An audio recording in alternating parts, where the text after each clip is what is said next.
Hello दोस्तों, कैसे हैं आप लोग। आशा करते हैं आप लोग अच्छे होंगे और आप लोगों की पढ़ाई भी अच्छी से चल रही होगी। जैसा कि आप सभी लोग जानते हैं कि हम आप लोगों के लिए प्रतिदिन एक सब्जेक्टिव और ऑब्जेक्टिव प्रश्नों को लेकर आ रहे हैं। अगर ऑब्जेक्टिव की बात करें तो हमने एक वीडियो ऑलरेडी अपलोड कर दिया है अपने यूट्यूब चैनल पर। आप जाके वहाँ से देख सकते हैं, जिसमें आपको मिल जाएगा केमिस्ट्री के इम्पॉर्टेंट प्रश्न। आज ये वीडियो पार्ट 2 है, जिसमें आपको मिलेगा केमिस्ट्री के मोस्ट इम्पॉर्टेंट ऑब्जेक्टिव प्रश्न। तो कोशिश ये कीजिएगा कि आप इस वीडियो को ज़्यादा से ज़्यादा शेयर और चैनल को सब्सक्राइब कर लीजिएगा, जिससे नोटिफिकेशन आपके पास पहुंच जाए जब भी हम वीडियो अपलोड करें। तो चलिए वीडियो स्टार्ट करते हैं और देखते हैं पहला प्रश्न। पहला प्रश्न की बात करें तो पहला प्रश्न है, मोललता एसआई यूनिट होती हैं। यानी इसमें पूछा है आपसे कि मोललता जो है ना, ये किसकी, ये मोललता का एसआई यूनिट क्या होती है। ये जो मोललता है इसकी एसआई यूनिट क्या होती है। तो पहला ऑप्शन दिया है ग्राम प्रति लीटर, दूसरा ऑप्शन है लीटर प्रति मोल, तीसरा ऑप्शन है मोल लीटर मोल और चौथा ऑप्शन है मोल प्रति किलोग्राम। तो कौन सा ऑप्शन सही होगा? तो याद रखिएगा दोस्त, ये ऑप्शन डी यानी मोल प्रति किलोग्राम। ये किसका होता है? मोललता का होता है। याद रखिएगा, मोललता का जो एसआई मात्रक होता है ना, एसआई मात्रक, ये होता है मोल प्रति किलोग्राम। क्या होता है? मोल प्रति किलोग्राम। वहीं आपसे पूछ दे कि मोलरता का एसआई मात्रक क्या होता है। मोलरता अलग है दोस्त और मोललता अलग है। मोललता अलग है और मोलरता अलग है। तो मोलरता का एसआई मात्रक क्या होगा? तो मोलरता का एसआई मात्रक होता है मोल प्रति मोल प्रति लीटर। ये क्या होता है? मोल प्रति लीटर किसका होता है? मोलरता का। और मोललता कैसे मात्रक है? मोल प्रति किलोग्राम। चलिए अगला प्रश्न। हाँ, स्क्रीनशॉट ले लीजिए आप लोग।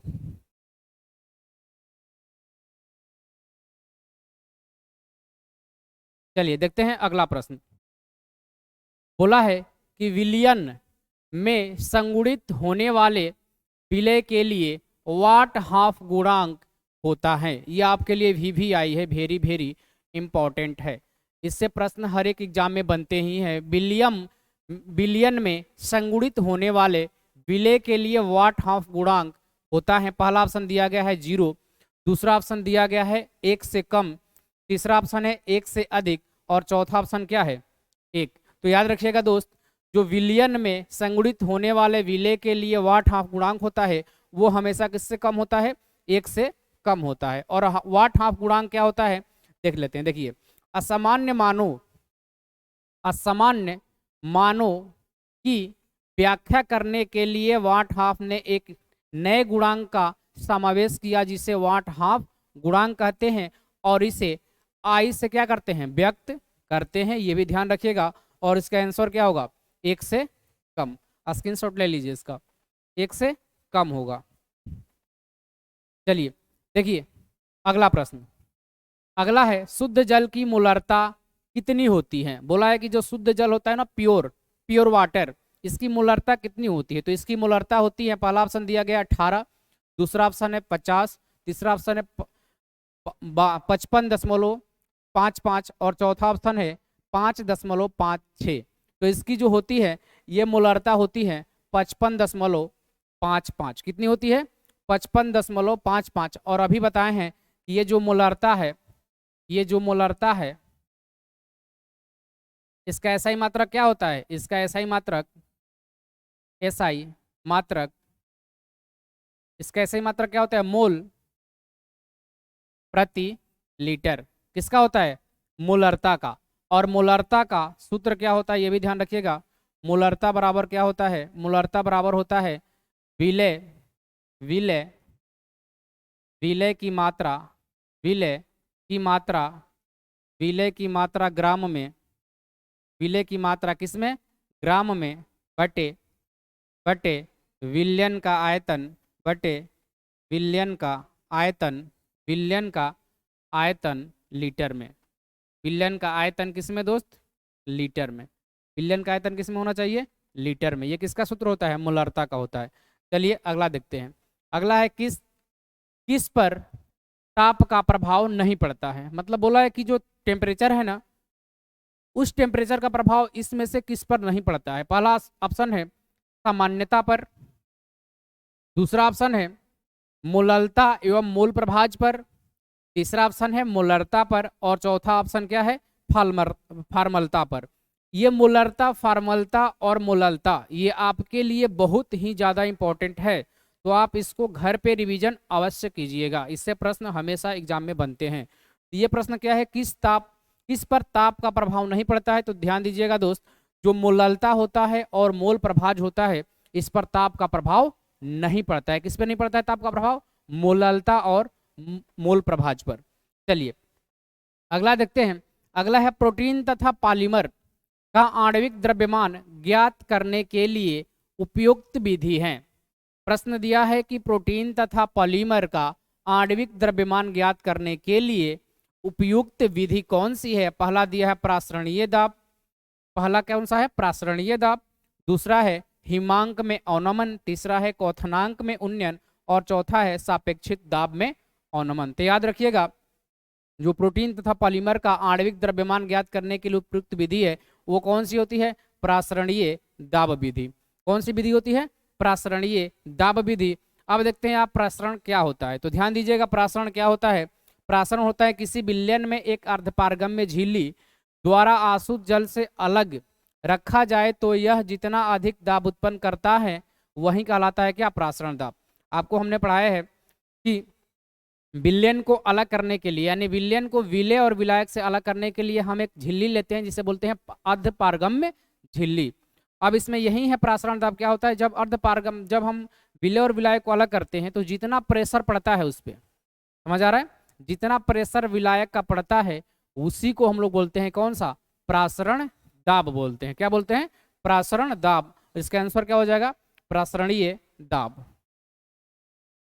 अगला है ठंडे प्रदेश में कार के रेडिएटर में पानी के साथ इथिलीन ग्लाइकॉल डाला जाता है क्योंकि आप जानते हैं कि कार के रेडिएटर में क्या डालता है, पानी डाला जाता है, और उसके साथ क्या डाला जाता है, इथिलीन ग्लाइकॉल। रेडिएटर में जो है पानी के साथ क्या डाला जाता है, इथिलीन ग्लाइकॉल। तो बोला है कि ये किस लिए डाला जाता है। तो पहला ऑप्शन है ठंडा में पानी के हिमांक को घटाता है तथा गर्मी में क्वथनांक को क्या करता है, बढ़ाता है। दूसरा ऑप्शन है जल के क्वथनांक को बढ़ाता है। किसकी क्वथनांक को बढ़ाता है, जल की क्वथनांक को बढ़ाता है। और तीसरा ऑप्शन है यह जंगरोधी है। और चौथा है इनमें से कोई नहीं। तो याद रखिएगा इसका आंसर क्या होगा, आंसर नंबर 1 होगा। ये ठंडे में पानी के हिमांक को क्या करता है, घटाता है, और गर्मी में जो गर्मी है उसमें क्वथनांक को क्या कर देता है, बढ़ा देता है। क्या कर देता है, बढ़ा देता है। चलिए अगला देखते हैं। अगला प्रश्न है इनमें से कौन राउल्ट नियम से धनात्मक विचलन प्रदर्शित करता है। बताइए आप लोग, बोला है कि इनमें से कौन राउल्ट नियम धनात्मक विचलन प्रदर्शित करता है। ये राउल्ट का जो नियम है आपके लिए VVI है, इस पर हम एक वीडियो अलग से लेके आएंगे राउल्ट के नियम पर। तब तक के लिए आप इसे घर पे अवश्य पढ़ा कीजिएगा। राउल्ट का नियम ये बहुत ही ज़्यादा इंपॉर्टेंट है। तो बोला है प्रश्न कि इनमें से कौन राउल्ट नियम से धनात्मक विचलन प्रदर्शित करता है। पहला ऑप्शन है बेंजीन प्लस क्लोरोफॉर्म, दूसरा ऑप्शन है बेंजीन प्लस एसीटोन, तीसरा ऑप्शन है बेंजीन प्लस एथेनॉल, और चौथा ऑप्शन है benzene plus carbon tetrachloride. Benzene plus carbon tetrachloride. चलिए बताइए। तो देखिए इसका आंसर जो होगा वो क्या होगा, बेंजीन प्लस क्लोरोफॉर्म। अगर बात करें बेंजीन का डायरेक्ट सूत्र भी पूछ लेता है तो याद रखिएगा जो बेंजीन है, बेंजीन इसका सूत्र क्या होता है, बेंजीन का सूत्र होता है C6H6। याद रखिएगा बेंजीन का सूत्र क्या होता है, C6H6। चलिए अगला देखते हैं। अगला क्या है, अगला है इनमें से कौन राउल्ट नियम से धनात्मक विचलन प्रदर्शित करता है। तो अभी बता दिए हैं कौन करता है, बेंजीन प्लस क्लोरोफॉर्म। अब यहाँ देखते हैं किसी तनु विलयन के वाष्प दाब को अपेक्षित अवनमन विलयन में उपस्थित विलय के मूल प्रभाज के बराबर होता है, उसे क्या बोलते हैं, राउल्ट का नियम यहाँ लिख दिया गया है, देख लीजिए। लेकिन इसके लिए हम स्पेशल वीडियो लेके आएंगे जिसमें आपको अच्छे से समझ में आएगा। अभी आप बस इतना जान लीजिए। बोला है किसी तनु विलयन में वाष्प दाब का अपेक्षित अवनमन विलयन में उपस्थित विलय के मूल भिन्न के बराबर होता है। बस वो सब छोड़िए, हम बताते हैं, सुनिए। ये राउल्ट का नियम क्या होता है? राउल्ट का नियम होता है कि जब हम विलय और विलायक का वाष्प दाब काउंट कर लेते हैं और वो वाष्प दाब विलयन के वाष्प दाब के बराबर होता है तो उसे इस नियम के अंतर्गत बोलते हैं, उसे बोलते हैं राउल्ट का नियम।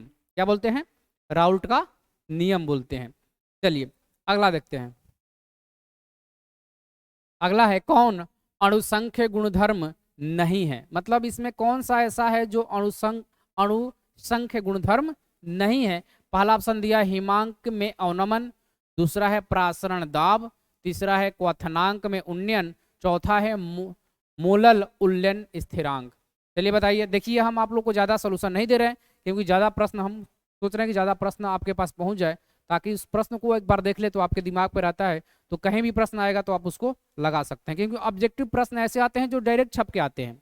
ऑब्जेक्टिव में कोई चेंजिंग नहीं होता है, डायरेक्ट जो प्रश्न है ना वो छप जाते हैं, इसीलिए आपको ज़्यादा से ज़्यादा प्रश्न को करवाने की कोशिश कर रहे हैं। सही है। चलिए तो प्रश्न है कौन अणुसंख्य गुणधर्म नहीं है? हिमांक में अवनमन, दूसरा है प्रासरण दाब, तीसरा है क्वथनांक में उन्नयन, चौथा है मोलल उन्नयन स्थिरांक। बताइए कौन सा होगा? बताइए आप लोग कौन सा होगा? चलिए जान लीजिए इसका आंसर क्या होगा? मोलल उन्नयन स्थिरांक। क्या होगा? मोलल उन्नयन स्थिरांक। चलिए अगला प्रश्न देखते हैं। अगला है वायुमंडलीय प्रदूषण को आमतौर पर किस इकाई में मापा जाता है? वायुमंडलीय जो प्रदूषण होता है ना, आप सभी जानते हैं कि जितने मोटर बाइक चलते हैं और हो गया सब वाहन चलते हैं, इससे क्या होता है? वायुमंडल प्रदूषण होता है, क्योंकि इससे कार्बन डाइऑक्साइड निकलते हैं और कार्बन मोनोऑक्साइड भी निकलते हैं। कार्बन मोनोऑक्साइड कब निकलते हैं? जब किसी भी कार्बन का अल्प दहन होता है, मतलब आधे जलता है वो, तो कार्बन मोनोऑक्साइड बनता है। जब पूर्ण तरह से जल जाता है तो कार्बन डाइऑक्साइड प्राप्त होता है। सही है। अल्प दहन से, ये भी डायरेक्ट प्रश्न पूछ देता है कि अल्प दहन से क्या बनता है, तो अल्प दहन से बनता है कार्बन मोनोऑक्साइड, और पूर्ण दहन से बनता है कार्बन डाइऑक्साइड। अगर बात करें कार्बन मोनोऑक्साइड, तो कार्बन मोनोऑक्साइड का सूत्र होता है CO, और कार्बन डाइऑक्साइड का सूत्र क्या होता है? CO2। कार्बन मोनोऑक्साइड CO और कार्बन डाइऑक्साइड का CO2, याद रखिएगा। ये होता है अल्प दहन से बनता है। ये कैसे बनता है? अल्प दहन से। अल्प दहन जब होता है, और ये कहाँ किससे बनता है? ये पूर्ण दहन से बनता है। किसका पूर्ण दहन? कार्बन का पूर्ण दहन, यानी पूरी तरह से जल जाता है तो कार्बन डाइऑक्साइड। तो इसमें से बोला है वायुमंडलीय प्रदूषण को आमतौर पर किस इकाई में मापा जाता है? तो ध्यान रखिएगा, इसे मापा जाता है पार्ट्स पर मिलियन में, यानी ppm में मापा जाता है। वायुमंडलीय प्रदूषण को किस में मापा जाता है? ppm में, पार्ट पर मिलियंस। अब बात करें वायुमंडलीय प्रदूषण, तो कुछ बता देते हैं इस पे। वायुमंडलीय प्रदूषण पूछते हैं कि वायुमंडलीय प्रदूषण का सूचक क्या है? वायुमंडलीय वायुमंडलीय वायुमंडलीय प्रदूषक, ये तो हो गया। अगर पूछ दे आपको कि वायु प्रदूषक का सूचक क्या है? कौन? वायु प्रदूषक का सूचक क्या है? वायु प्रदूषक, वायु प्रदूषण, वायु प्रदूषण, वायु प्रदूषण, प्रदूषण, वायु प्रदूषण, वायु जो प्रदूषण है इसका जो सूचक है, इसका जो सूचक है ये होता है लाइकेन। क्या होता है? लाइकेन। ये भी बात याद रखिएगा आप, क्या होता है? लाइकेन। चलिए अगला प्रश्न देखते हैं। अगला है निम्न में से कौन अनुसंख्य का गुण है? निम्न में से कौन अनुसंख्य का गुण है? पहला दिया है श्यानता, दूसरा दिया है पृष्ठ तनाव, तीसरा दिया है तरलता, और चौथा है प्रासरण दाब। बताइए कौन सा नहीं है, कौन सा है? तो इसमें कौन सा होगा? इसमें होगा प्रासरण दाब। कौन सा होगा? प्रासरण दाब। और बता चुके हैं प्रासरण दाब क्या होता है, इसको बार बार बताने की आवश्यकता नहीं है। विशिष्ट चालकता की इकाई क्या होती है? अगला है विशिष्ट चालकता की इकाई क्या होती है? विशिष्ट चालकता की इकाई क्या होती है? पहला है ओम, ओम प्रति सेंटीमीटर, दूसरा है ओम प्रति सेंटीमीटर स्क्वायर, तीसरा है ओम इनवर्स सेंटीमीटर इनवर्स, चौथा है ohm inverse centimetre square inverse. कौन सा होगा बताइए, कौन सा होगा बताइए? तो इसका करेक्ट आंसर क्या होगा? इसका होगा ओम इनवर्स सेंटीमीटर इनवर्स। किसकी? विशिष्ट चालकता की इकाई क्या होती है? विशिष्ट चालकता जो है ना, ये व्युत्पन्न होता है। व्युत्पन्न होता है किसका, मतलब व्युत्पन्न होता है उल्टा किसका होता है, विशिष्ट चालकता का। विशिष्ट चालकता का, विशिष्ट प्रतिरोध का, ये किसका होता है, विशिष्ट प्रतिरोध का। ये उल्टा किसका होता है, विशिष्ट प्रतिरोध का, ये उल्टा होता है विशिष्ट चालकता। चालकता का मतलब होता है जितना अधिक क्या हो, इलेक्ट्रॉन प्रवाह हो, और प्रतिरोध का मतलब होता है जितना रोके। समझ आ गया, याद रखिएगा। चलिए अगला है, किसी पदार्थ की अभिक्रिया की दर निम्नलिखित में से किस पर निर्भर करती है। ये भी आपके लिए वेरी वेरी इंपॉर्टेंट है। बोला है कि किसी पदार्थ की अभिक्रिया की दर निम्नलिखित में से किस पर निर्भर करता है। पहला है परमाणु द्रव्यमान, दूसरा है समतुल्य द्रव्यमान, तीसरा है अणु द्रव्यमान, चौथा है सक्रिय मात्रा। बताइए कौन सा होगा। पहला है परमाणु द्रव्यमान, दूसरा है समतुल्य द्रव्यमान, तीसरा है अणु द्रव्यमान और चौथा है क्या, सक्रिय मात्रा। प्रश्न क्या है, किसी पदार्थ की अभिक्रिया की दर निम्नलिखित में से किस पर निर्भर करती है। तो वो निर्भर करती है कि वो कितना पदार्थ सक्रिय है। सही है, जब ज्यादा कोई पदार्थ सक्रिय होगा तो उसकी अभिक्रिया क्या होगी, उतनी ही ज्यादा जल्द घटित होगी। तो ये किस पर निर्भर करेगा, सक्रिय मात्रा पर। चलिए अगला है, डेनियल सेल में होने वाली सेल अभिक्रिया है। ये सभी इंपॉर्टेंट है, बहुत ज़्यादा इंपॉर्टेंट है। इसको बार बार आप देखिएगा, वीडियो अगर नहीं समझ में आए तो रिव्यू करके फिर पीछे आके देख लीजिएगा। डेनियल सेल में होने वाली सेल अभिक्रिया कौन सी है। पहला है Z N plus C U, ये बनाता है Zn2 plus plus Cu2 plus. ये तो होगा नहीं क्योंकि यहाँ से दो दो निकल गए, इलेक्ट्रॉन दे दिया है। यहाँ है Zn2 plus plus Cu2 plus, ये Zn प्लस Cu2 प्लस, ये भी नहीं होगा। ये है क्योंकि जितना अभिकारक होता है उतना ही क्या मिलता है हमको, उत्पाद मिलता है। तो अभिकारक ज्यादा उत्पाद कम, ऐसा कभी संभव नहीं है। जब दोनों में समान होंगे तभी संख्या में समान लेंगे। ये Zn प्लस Cu2 प्लस, यहाँ है Zn2 प्लस प्लस Cu, ये क्या हो जाएगा, आंसर सही होगा। चलिए अगला देखिए, अगला है वैद्युत अपघटन की क्रिया में कैथोड पर होता है। बोला है कि जो वैद्युत अपघटन होता है ना, उसमें कैथोड पर क्या होता है, दो चीज होता है वैद्युत अपघटन में। एक कैथोड होता है, क्या होता है, एनोड होता है। सही है, एक कैथोड होता है, दूसरा क्या होता है, एनोड होता है।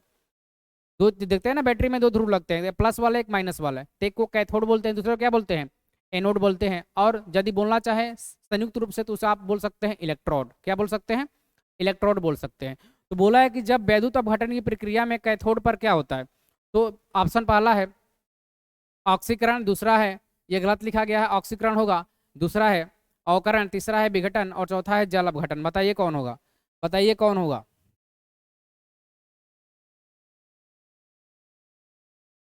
चलिए तो इसमें ऑक्सीकरण होगा नहीं, क्या होगा, अवकरण। क्या होगा, अवकरण। विघटन नहीं होता है, जल अपघटन भी नहीं होता है। चलिए अगला है, निम्नलिखित में कौन सा सेल हाइड्रोजन एवं ऑक्सीजन के रासायनिक ऊर्जा को विद्युत ऊर्जा में बदलता है। बोला है कि निम्नलिखित में से कौन सा सेल है जो हाइड्रोजन एवं ऑक्सीजन, यानी हाइड्रोजन H और ऑक्सीजन O, हाइड्रोजन और ऑक्सीजन के रासायनिक ऊर्जा को, इसका जो रासायनिक ऊर्जा होता है, केमिकल एनर्जी को विद्युत ऊर्जा में बदलता है। कौन बदलता है, तो ये बदलता है, पहला ऑप्शन दिया है पारा सेल, दूसरा ऑप्शन है डेनियल सेल, तीसरा ऑप्शन है ईंधन सेल और चौथा ऑप्शन क्या है, लेड संचय सेल। बताइए कौन सा होगा। बताइए, आप लोग काम कीजिएगा ना, जब भी हम वीडियो देखिएगा मेरा, तो आप ऑब्जेक्टिव वाले जितने भी वीडियो देखिएगा, सब्जेक्टिव, दोनों समय आपके हाथ में पेन और कॉपी होना चाहिए। ऑब्जेक्टिव जब भी वीडियो हम बना रहे हैं तो क्या कीजिएगा, ऑब्जेक्टिव खुद आप बनाइएगा एक बार, फिर हमारा आंसर देखिएगा कि कौन सा आंसर हम बनाए थे और कौन सा आंसर सर द्वारा दिया जा रहा है। सही है, तो आप मिला सकते हैं कि हम कितना, मेरी तैयारी हो चुकी है और कितना करने की आवश्यकता है। तो चलिए इसका आंसर दीजिए कौन सा होगा, इसका आंसर दीजिए। चलिए इसका आंसर क्या होगा, इसका आंसर होगा ईंधन सेल, ईंधन सेल। और ईंधन सेल में ध्यान रखिएगा, इसमें सभी आते हैं हाइड्रोकार्बन। कौन आते हैं, हाइड्रोकार्बन। इसमें कौन आते हैं, हाइड्रोकार्बन। और बात करें हाइड्रोकार्बन की, तो हाइड्रोकार्बन को हम लोग दो भागों में बांटते हैं। एक होता है संतृप्त, एक कौन होता है, संतृप्त हाइड्रोकार्बन होता है, और दूसरा होता है कौन सा, असंतृप्त। दूसरा कौन होता है, असंतृप्त, असंतृप्त। अब इसका भी दो भाग होता है, वो सब बाद में देखेंगे। चलिए वीडियो ज़्यादा लंबा हो जाएगा। अगला देखिए, निम्न में कौन सर्वाधिक ऑक्सीकरण अवस्था प्रदर्शित कर सकता है। ये वीडियो लाने का मेरा मकसद बस इतना है कि आपका रिवीजन ज़्यादा से ज़्यादा हो सके, क्योंकि पढ़ने के लिए तो आप 1 साल पढ़ चुके हैं, जितना पढ़ना था आप पढ़ चुके हैं। ये वीडियो सिर्फ आपका क्या करेगा, दिमाग खोलेगा और आपका पता चल पाएगा कि हम कितना पढ़े थे। सही है, चलिए बताइए। बोला है कि निम्न में कौन सर्वाधिक ऑक्सीकरण अवस्था प्रदर्शित करता है। चलिए, पहला है Hc, दूसरा है Fe, तीसरा है Zn और चौथा है Mn। कौन सा होगा बताइए, कौन सा होगा बताइए। चलिए तो इसका बता देते हैं, इसका आंसर क्या होगा, Mn, मैग्नीज। इसका कौन सा ऑप्शन होगा, मैग्नीज, Mn। अगला देखिए, निम्नलिखित में कौन द्वितीयक सेल है। द्वितीयक सेल, सेल 2 प्रकार के होते हैं। सेल कितने प्रकार के होते हैं, 2 प्रकार के। एक होता है प्राथमिक सेल और एक क्या होता है, द्वितीयक सेल। सही है, तो उसी में से बोला है कि निम्नलिखित में से कौन द्वितीयक सेल है। लेक लांचे सेल, दूसरा है लेड स्टोरेज बैटरी, तीसरा है सांद्रण सेल और चौथा है इनमें से सभी। इनमें से सभी याद रखिएगा। लेड स्टोरेज जो बैटरी होता है, लेड स्टोरेज बैटरी, यानी उसको बार बार रिफिल कर लेते हैं ना। लेड स्टोरेज बैटरी को बार बार क्या करते हैं, चार्ज कर लेते हैं। तो उसी में बोला था कि द्वितीयक सेल क्या है। द्वितीयक सेल का मतलब होता है जिसको बार बार उपयोग में लाया जाए। किसको बार बार उपयोग में लाया जाता है उसे बोलते हैं द्वितीयक सेल। जिसको बार बार उपयोग में लाया जाता है लेड स्टोरेज बैटरी को। अगला है, विद्युत रासायनिक श्रेणी के आधार पर तनु अम्लों से प्रतिक्रिया कर हाइड्रोजन नहीं प्रदान करने वाली धातुएं हैं। बोला है कि विद्युत रासायनिक श्रेणी के आधार पर तनु अम्लों से प्रतिक्रिया कर हाइड्रोजन नहीं प्रदान करने वाली धातुएं हैं। कौन है, इसमें से दिया है पहला CaSrBa, CuAgAu, ZnFe Pb, NaZnAlCu। बताइए इसमें से कौन होगा, बताइए इसमें से कौन होगा।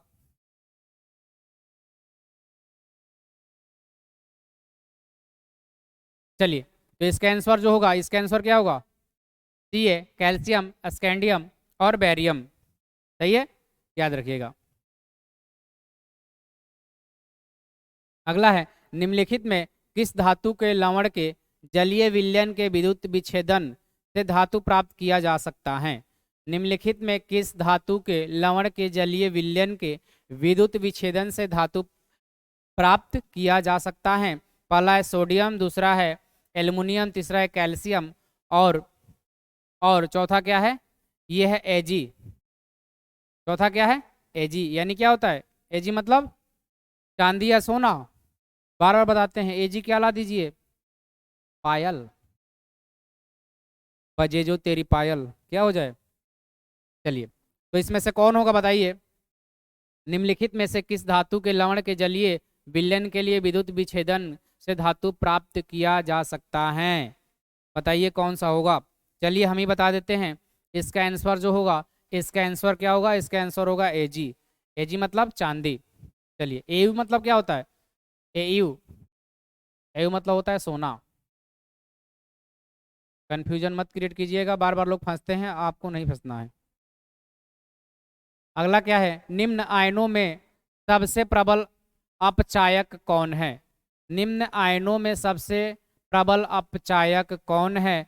पहला है chlorine negative, bromine negative, iodine negative. ये सभी किस वर्ग के हैं, ये सभी हैं 17वें वर्ग के। कितने वर्ग के हैं, 17वें वर्ग के तत्व हैं। किस वर्ग के हैं, 17वें वर्ग के तत्व हैं। 17वें वर्ग के ये क्या है, तत्व हैं। और 17वें वर्ग को किस नाम से जानते हैं, 17वें वर्ग को जानते हैं हैलोजन वर्ग समूह। हैलोजन वर्ग समूह किस नाम से जानते हैं, हैलोजन वर्ग समूह। हैलोजन वर्ग समूह, हैलोजन वर्ग समूह। और इस हैलोजन वर्ग समूह में से बोला है कि सबसे ज्यादा अपचायक कौन है। सबसे ज्यादा अपचायक होता है आयोडीन नेगेटिव। कौन होता है, आयोडीन नेगेटिव।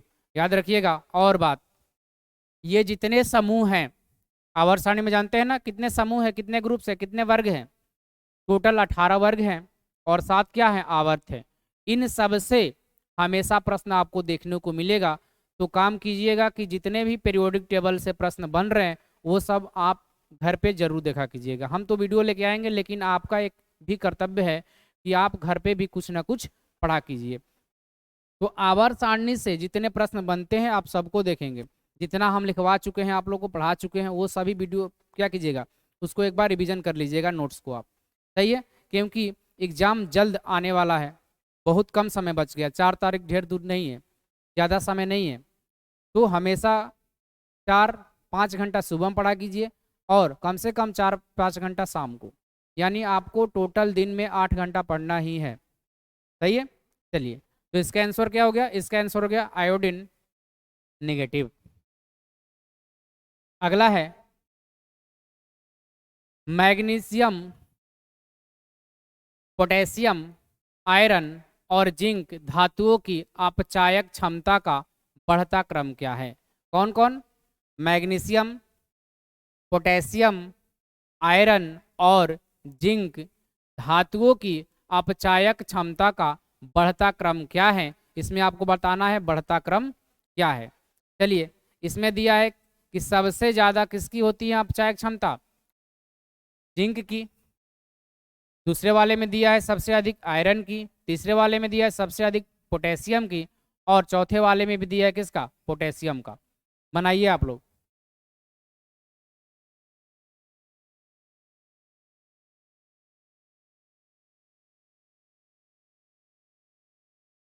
चलिए बताइए, तो याद रखिएगा अपचायक क्षमता के बढ़ता क्रम देखे तो बढ़ता क्रम यानी सबसे कम होता है अपचायक कौन? आयरन। उससे ज्यादा कौन होता है? जिंक। उससे ज्यादा होता है मैग्नीशियम। और सबसे ज्यादा कौन होता है? सबसे ज्यादा आता है पोटेशियम। सबसे ज्यादा कौन होता है? पोटेशियम। चलिए, पोटेशियम एक ऐसा धातु है जिसे चाकू से काटा जा सकता है। पोटेशियम और सोडियम दोनों को, किस किस को? पोटेशियम और सोडियम, ये दोनों क्या है? ये धातुएं हैं। ये धातु है, सब क्या है? धातु है। इसमें से जितने भी देख रहे हैं आप सब क्या है? धातु है। आयरन भी क्या है? धातु है। जिंक भी क्या है? धातु है। मैग्नीशियम भी क्या है? धातु है। पोटेशियम भी क्या है? धातु है ना? चलिए अगला देखिए। अगला है सेल स्थिरांक की इकाई क्या है? सेल स्थिरांक की इकाई क्या है? पहला दिया ओम इनवर्स, दूसरा दिया ओम इनवर्स सेंटीमीटर इनवर्स, तीसरा दिया है सेंटीमीटर इनवर्स, चौथा दिया है ओम सेंटीमीटर। बताइए कौन होगा?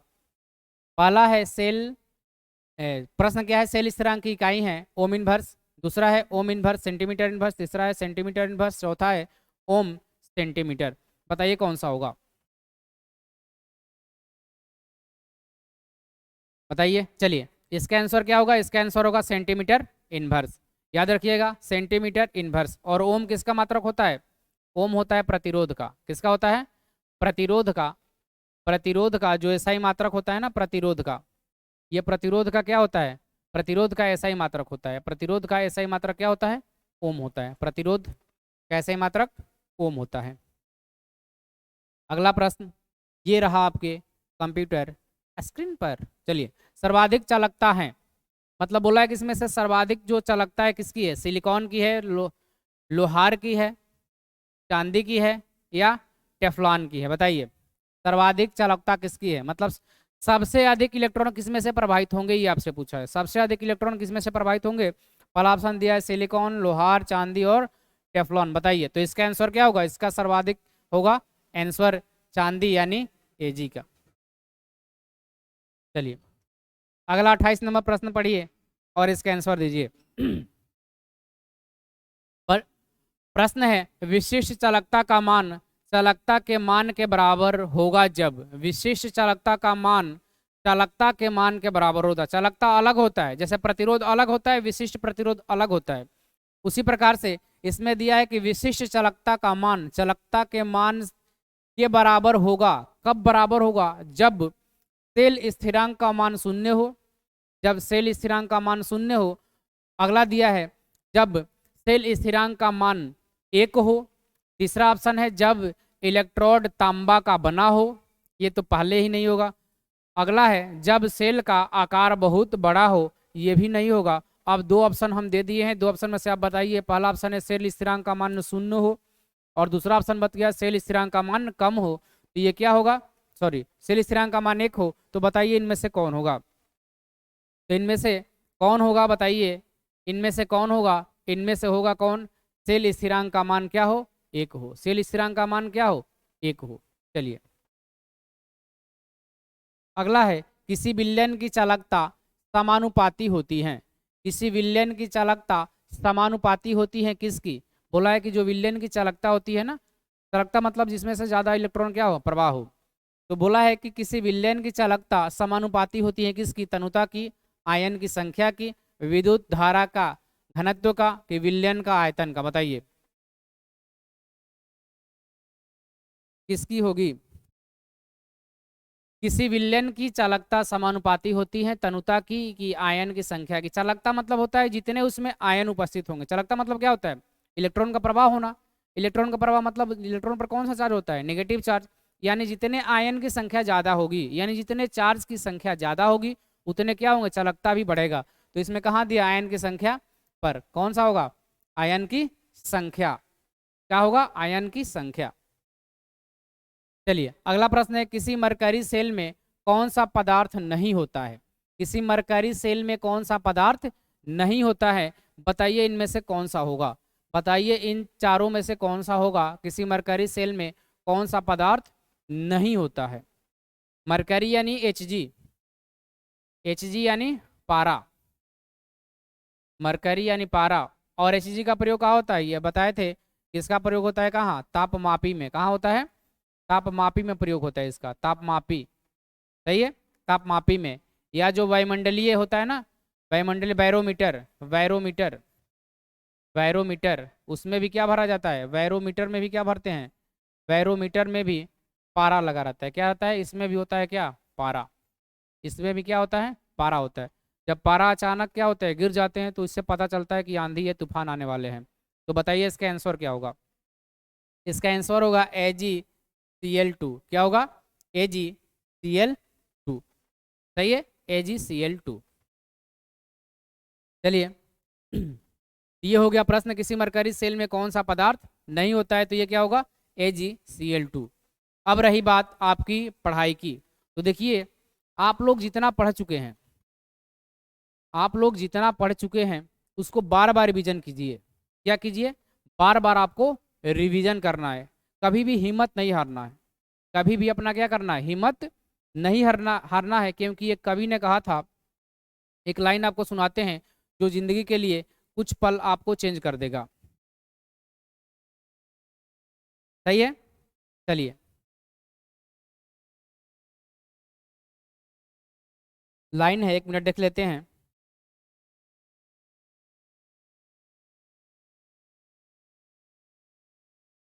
लाइन है, जीतेंगे हम, जीतेंगे हम, ये वादा करो, जीतेंगे हम, ये वादा करो, कोशिश हमेशा ज्यादा करो। दोस्त हमेशा याद रखिएगा, जीतेंगे हम, ये वादा करो, कोशिश हमेशा ज्यादा करो, हिम्मत भी रूठे, किस्मत भी, सॉरी, किस्मत भी रूठे पर हिम्मत ना टूटे, किस्मत भी रूठे पर हिम्मत ना टूटे, मजबूत इतना इरादा करो। फिर से बोलते हैं, लाइन क्या था? जीतेंगे हम, ये वादा करो, जीतेंगे हम, ये वादा करो, जीतेंगे हम, ये वादा करो, कोशिश हमेशा ज्यादा करो, जीतेंगे हम, ये वादा करो, कोशिश हमेशा ज्यादा करो, किस्मत भी रूठे पर हिम्मत न टूटे, किस्मत भी रूठे पर हिम्मत ना टूटे, मजबूत इतना इरादा करो, मजबूत इतना इरादा करो। तो चलिए इसी के साथ देखते हैं अगला प्रश्न। लेकिन ये तो खत्म हो गया, बस इतना ही था। यहाँ लिखा है थैंक यू। वीडियो पसंद आए तो लाइक, शेयर और चैनल को क्या कीजिए? सब्सक्राइब कर अपना प्यार और साथ जरूर दे। और एक बात रही कि जो ये PDF है जितना हम पढ़ाएं, ये कहाँ मिलेगा? तो ये आपको टेलीग्राम चैनल पर मिल जाएगा। टेलीग्राम चैनल क्या है? @science trivia_04। यहाँ जाइएगा तो आपको चैनल मिल जाएगा, और इसी चैनल पर ये सारा PDF आपको वहाँ उपलब्ध होगा। तो तब तक के लिए मिलते हैं अगले वीडियो में। जय हिंद, जय भारत।